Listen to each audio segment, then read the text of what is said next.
Okay, so human focus. One, two, three, four. Exactly. You're trying to strategize, your calendar is just overflowing. Welcome and a back sheer to amount of AI information Café coming at you. Conversations, It's where relentless. neuroscience And, meets deep AI down, for that executives. connecting with your I team, am really Sahar seeing Andrade, them, your understanding AI them, Whisperer.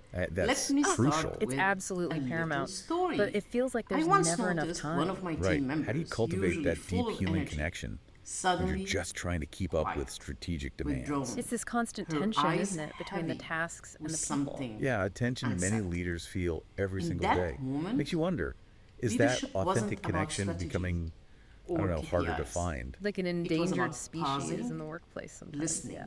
But and what giving if, her the and space this might sound to a bit feel, counterintuitive, see. what if the The answer or conversation part of it changed lies in a everything modern for tool her like and artificial intelligence? AI and human connection. Compassion That definitely sounds like isn't an odd soft. pairing at first glance. Neuroscience shows our But today, brains are we're doing a wired deep for dive empathy. into exactly We that. are There's this born really interesting with mirror perspective from the neurons. Forbes Coach We just Council.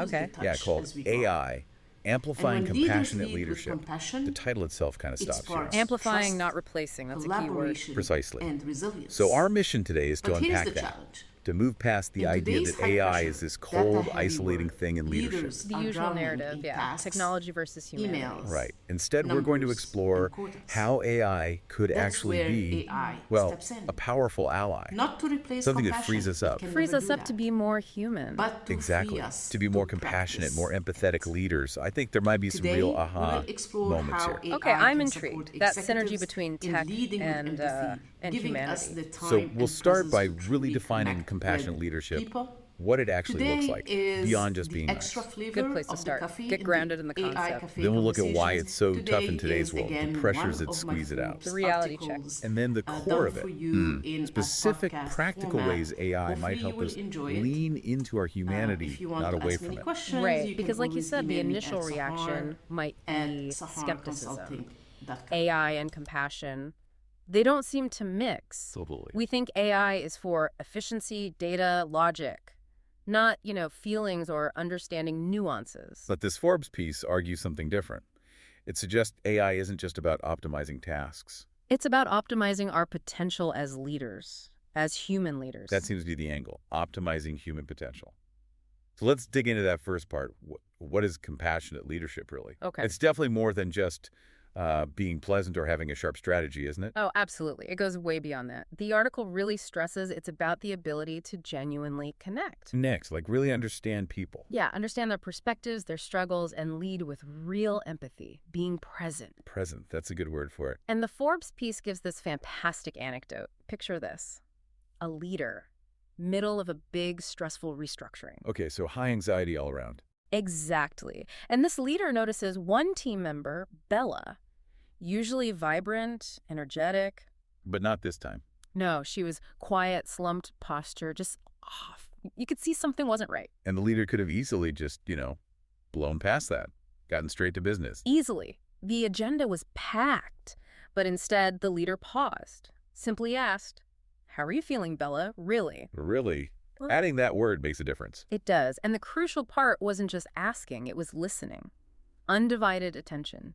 No phone checking, no clock watching. Just being there. Just being there. And it turned out Bella was dealing with something pretty heavy personally. Ah, Because the leader made that space, Bella felt seen, heard, supported. They talked it through. wow. And Bella left feeling understood, valued, and actually better equipped to handle her challenges and stay engaged with work. That one moment of connection. That one moment of genuine compassion, it shifted things. What's really interesting is how the source talks about this. Not just as a nice-to-have soft skill. Right, it frames it differently. Yeah, it points to something deeper, like a neurological basis. Our Yeah. brains being wired for this. Exactly. It dives right into the neuroscience. It says when leaders act with compassion, it literally triggers positive neural responses in people. So it's not just feelings, it's actual brain chemistry. Pretty much. Uh. It enhances trust, boosts collaboration, improves performance, Right. things you can actually see. Okay, so that flips the script. Compassion isn't soft. It's a neurological advantage, as the article puts it. It's fundamental to how we work best together. It unlocks potential. So boiling it down, Mhm. compassionate leadership means really seeing the people you lead. seeing them, understanding them, not just as job titles or outputs. And making decisions that consider their well-being, their growth, Yeah. their sense of belonging. Yes, all of that. Because let's face it, people want to feel like they matter, right? Not just like a cog in the machine. They want their humanity seen. Okay, so we've established this powerful human way of leading. Right. The ideal.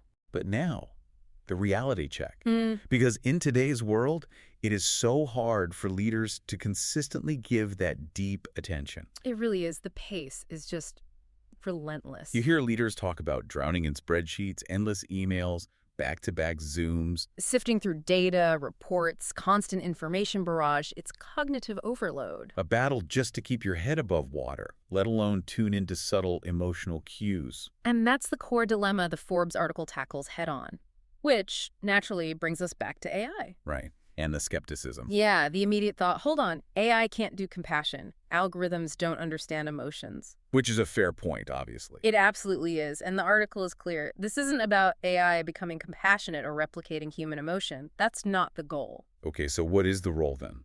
It's positioned as a supportive tool, an enabling tool, something that handles some of the load so that humans can do the human stuff better. Ah, okay. That's a really important distinction. It's not a replacement. Not at all. It's a partner. A partner. I like that. The article says the beauty of AI is that it frees us up to lean into our humanity. Frees up our bandwidth, essentially. Makes us more human, not less. Which feels paradoxical, but maybe it's true. Well, think about it practically. How much time do leaders spend on tasks that are, frankly, repetitive, data-heavy, administrative? A huge chunk of time, for most. Right. So imagine a crucial quarterly review is coming up. Big pressure. Yep, been there. Instead of you spending hours manually pulling performance numbers from 5 different systems. Or trying to synthesize feedback from that massive employee survey. Exactly. Or even just drafting the basic presentation slides. What if AI could do the heavy lifting on that? How so? Give me an example. Okay, well, AI tools using natural language processing could summarize long project reports in seconds. Right. Get the key points quickly. Predictive analytics could flag potential team risks or maybe highlight successes you might miss in the raw data. Okay, like an early warning system or a highlight reel. And automation could generate those standard weekly or monthly reports that just eat up time. So it handles the mechanics, the data crunching. Precisely. So instead of being completely bogged down in the weeds of data collection, stressing about formatting. You walk into that review. Yeah. Different. You walk in prepared, yes, but also with more mental energy available. Your cognitive load is lighter. Okay, I see where this is going. That freed up bandwidth. It allows you to focus on what only you, the human leader, can do. Like actually listening. Yeah. Picking up on the nuances. Yes. Listening deeply, understanding the unspoken concerns, guiding the conversation with real clarity, and crucially, compassion. Bringing that neurological advantage into play because you're not mentally maxed out. You got it. You have the capacity to access those empathic circuits more easily. So AI isn't doing the connecting. No, it's creating the space for the human connection to happen more effectively. It enabled it. Offloads the transactional stuff. Exactly. It amplifies your ability to lead with emotional intelligence, connect deeply, make decisions driven by genuine care. Okay, let's connect this back to that Bella story. Yeah, good idea. If that leader had been totally buried, staring at a complex spreadsheet, fighting an inbox fire. They might have completely missed it, missed the slumped shoulders, the change in energy. Or even if they noticed, they might not have had the mental space, the capacity to actually stop and ask, how are you feeling, really? And certainly not the space to truly listen to the answer. So the AI piece, it's about providing the freedom to be present. That's it, the freedom, the breathing room, by handling some of that operational analytical load. It gives you back that crucial resource, attention, presence of mind. Allowing you to show up authentically for your people when it counts the most. So the core argument isn't really about technology replacing humanity at all. No, quite the opposite. The article really hammers this home. Embracing AI doesn't mean abandoning compassion. It means enhancing it. Enhancing it, amplifying it. AI becomes a tool that boosts your capacity to connect, empathize, lead with kindness. It lets you delegate the machine work to machines. So you can double down on the human work, the heart work. That vision is actually quite hopeful, isn't it? I think so. A future where tech and humanity aren't in conflict, but in harmony. supporting each other. A symbiotic relationship. AI handles the number crunching, the admin, the first pass on data. Leaving leaders free to focus their energy on what only they can do. Cultivating relationships, inspiring people, leading with empathy, connection, heart. That really reframes the whole AI discussion in leadership. It does. And that's the critical takeaway from the source. AI won't steal your humanity. It can actually amplify it. If used strategically. It's used strategically, yes. Okay. It provides tools to unlock a deeper, more intentional way of leading. And that's the true power of compassionate leadership, especially now. In this tech-driven world, yeah. It's about leveraging the tools wisely. Okay, so as we start to wrap up this deep dive, let's just quickly recap that main thread. It sounds good. The central idea is that AI, maybe surprisingly, can be a really powerful ally for compassionate leadership. Not by being compassionate itself. Right? Not by replacing human qualities, but by freeing us up, taking some of the data overload, the admin burden, off our plates. So leaders can focus their unique human skills, connection, understanding, empathy where they matter most. It basically clears the path for more human-centered leadership. Exactly. When used thoughtfully. So, for everyone listening, as you step into your own leadership roles, maybe just think about your work. Here's something to chew on. Final thought. Yeah, a provocative question, perhaps. How can you consciously use AI, or even just technology in general, to enhance, definitely not replace, but enhance your own ability to lead with compassion? Making leadership both intelligent and kind. Precisely. How can technology become your ally in creating a workplace, a team dynamic, where leadership is smart, effective, and deeply, genuinely human? It's about finding that balance, that harmony we talked about. One decision, one interaction at a time, making leadership both intelligent and compassionate. A powerful goal for the future. Today's Forbes edition of AI Café Conversations. Remember this, AI will never replace your humanity. It can only amplify it. Let it handle the weight of data and logistics so you can lead with empathy, clarity, and compassion. AI cannot replace the human relations or the interpersonal relationships you build with your team. The future of leadership is not about choosing between technology and humanity. It's about harmony. And when we let AI carry the load, we make space for what only humans can do. Connect, listen, and lead with heart. Feelings are not a soft skill, are not just soft. It's not, I heard it a lot. Emotions have no space in the work.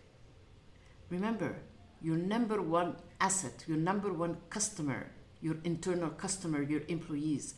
I have never seen an organization that thrives, that is successful, that their external customers are happy if their internal customers are not. Always remember that. That's your human capital. Thank you for joining me. Share this episode with a leader who needs to hear it, and I will see you next week for another cafe conversation in our usual podcast on Wednesdays.